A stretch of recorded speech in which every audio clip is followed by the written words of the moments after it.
बहुत समय पहले पहाड़ियों और हरे भरे खेतों से घिरे एक छोटे से गांव चंद्रपुर में एक साधारण बुनकर परिवार रहता था। गांव की सुबह चरखों की मधुर आवाज से शुरू होती थीं और शामें दीपकों की रोशनी से जगमगाती थीं। उसी घर में एक बेटी का जन्म हुआ, गौरी। गौरी बचपन से ही रंगों और धागों से खेलती थी। जहां दूसरे बच्चे गुड़ियों से खेलते, वह करघे के पास बैठकर छोटे छोटे कपड़ों पर फूल पत्तियां बुनती।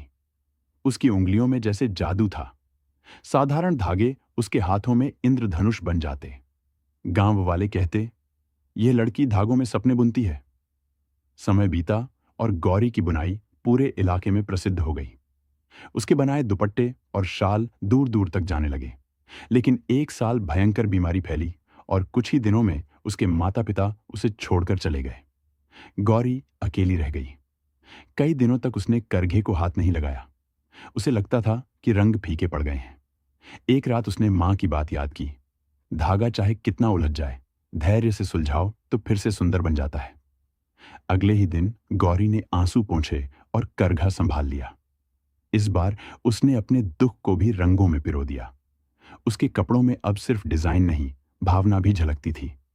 उसी राज्य में हर साल शरद उत्सव का विशाल मेला लगता था। कहा जाता था कि जिसकी कला वहां पसंद आ जाए, वह राजमहल तक पहुंच जाती है। गौरी ने ठान लिया कि वह भी इस बार मेले में जाएगी। मेले का दिन आया। चारों ओर रौनक थी। ढोल नगाड़े, मिठाइयों की खुशबू और रंग बिरंगी दुकानें। गौरी ने एक सादा सी दुकान लगाई। उसके बुने हुए शाल और दुपट्टे हवा में लहरा रहे थे। उसी समय राज्य का युवराज आरव भी साधारण वेश में मेला देखने आया। उसे महल की चकाचौंध से ज्यादा आम लोगों के बीच रहना पसंद था। घूमते घूमते उसकी नजर गौरी की दुकान पर पड़ी। वह ठिठक गया। ये दुपट्टा तुमने बुना है? उसने पूछा। गौरी मुस्कुराई। जी, हर धागा मैंने खुद जोड़ा है। आरव ने कपड़े को हाथ में लिया। उसमें उगते सूरज और खिलते कमल का अद्भुत मेल था। इसमें तो जैसे कहानी छुपी है, उसने कहा। गौरी ने हल्की हंसी के साथ जवाब दिया, हर धागे में एक सपना है। आरव उस सादगी और कला से प्रभावित हो गया। अगले कई दिनों तक वह गौरी से मिलने आने लगा। दोनों की बातें धीरे धीरे दोस्ती में और फिर अनकहे प्रेम में बदल गईं। लेकिन जब महल में रानी को यह बात पता चली तो वह क्रोधित हो उठी। एक बुनकर की बेटी रानी नहीं बन सकती, उन्होंने कठोर स्वर में कहा। आरव ने दृढ़ता से उत्तर दिया, मां, वह केवल बुनकर नहीं, मेरे दिल की रानी है। रानी ने शर्त रखी, अगर गौरी 7 दिनों में ऐसा वस्त्र बुन दे जो कभी फटे नहीं और जिसका रंग कभी फीका न पड़े, तभी मैं यह विवाह स्वीकार करूंगी।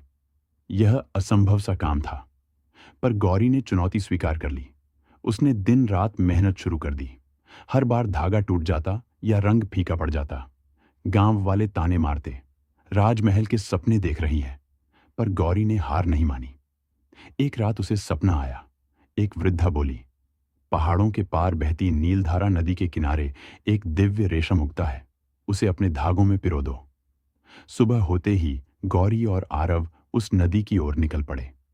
रास्ते में कांटेदार झाड़ियां, तेज हवाएं और जंगली जानवर थे, पर दोनों साथ थे। अंततः उन्हें वह दुर्लभ रेशम मिल गया जो चांदनी सा चमक रहा था। गौरी ने उसी रेशम से वस्त्र बुनना शुरू किया। उसने उसमें अपने प्रेम, संघर्ष और उम्मीद के रंग भरे। 7वें दिन जब वह वस्त्र तैयार हुआ तो पूरा महल उसकी चमक से दंग रह गया। रानी ने उसे खींच कर देखा, आग के पास ले जाकर परखा, पानी में भिगोया, पर न वह फटा न रंग फीका पड़ा। रानी की आंखें नम हो गईं। गौरी, तुमने साबित कर दिया कि असली शाही खून मेहनत और सच्चाई में होता है। गौरी और आरव का विवाह पूरे राज्य के सामने हुआ। गौरी ने महल में एक बड़ा करघा विद्यालय खोला, जहां हर वर्ग के लोग कला सीख सकते थे। आरव ने भी राज्य में समानता और सम्मान के नियम बनाए। समय के साथ उनका राज्य कला और प्रेम का केंद्र बन गया।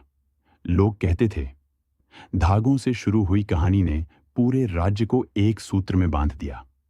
और इस तरह एक साधारण बुनकर की बेटी ने अपने साहस और प्रेम से इतिहास रच दिया।